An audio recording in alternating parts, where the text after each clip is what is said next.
వనపర్తి పట్టణానికి అర్ధచంద్రాకారంలో రాజపేట శివారు నుంచి అంజనగిరి శివారు వరకు మాజీ మంత్రివర్యులు పెద్దలు నిరంజన్ రెడ్డి గారు 2022లో ప్రభుత్వం ద్వారా జీవో నెంబర్ 366 ద్వారా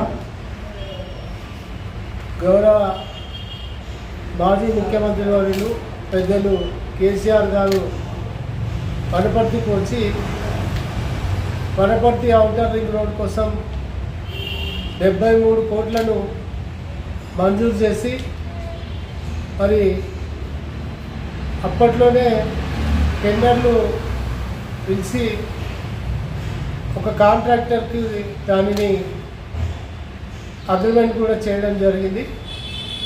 మరి దురదృష్టవశాత్తు కాంగ్రెస్ పార్టీ మాయమాటలు నమ్మి ప్రజలు మోసపోయిండ్రు. మరి వాళ్ళు అధికారంలోకి వచ్చిన తర్వాత గత ప్రభుత్వం చేసినటువంటి వనపర్తి అభివృద్ధి చరిత్రను తూర్పివేయడానికి స్థానిక ఎమ్మెల్యే టూడి మేఘారెడ్డి గారు కుట్రపూరితంగా మరి నిరంజన్ రెడ్డి గారు చేసినటువంటి భవిష్యత్ తరాలకు ఉపయోగపడేటువంటి రోడ్లు కానీ రోడ్ల విస్తరణ కానివ్వండి, అట్లే ఔటర్ రింగ్ రోడ్ కానివ్వండి, మరి అన్ని చెరువుల పునరుద్ధరణ, మరి సాగునీటి రంగంలో కూడా విప్లవాత్మకమైనటువంటి మార్పులు తీసుకొచ్చి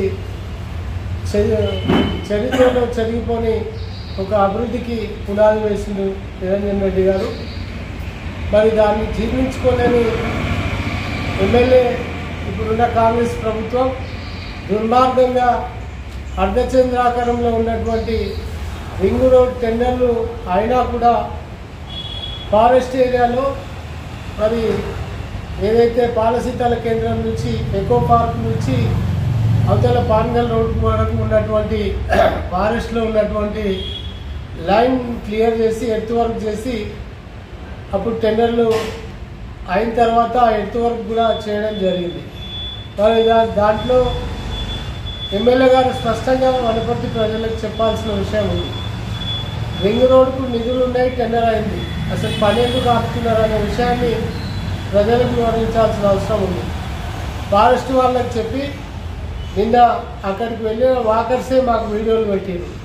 గతంలో ఇక్కడ 100 ఫీట్ల రింగ్ రోడ్ను ఏర్పాటు చేస్తే నిరంజన్ రెడ్డి గారు ఇప్పుడున్న ప్రభుత్వం వాళ్ళు దాంట్లో మళ్ళీ ఫారెస్ట్ వాళ్ళ ద్వారా మొక్కలు నాటించి ఆ రోడ్డు మూసివేసి ఇక రింగ్ రోడ్ లేదే అనే పరిస్థితిని తీసుకొస్తున్నారని చెప్పి ఒక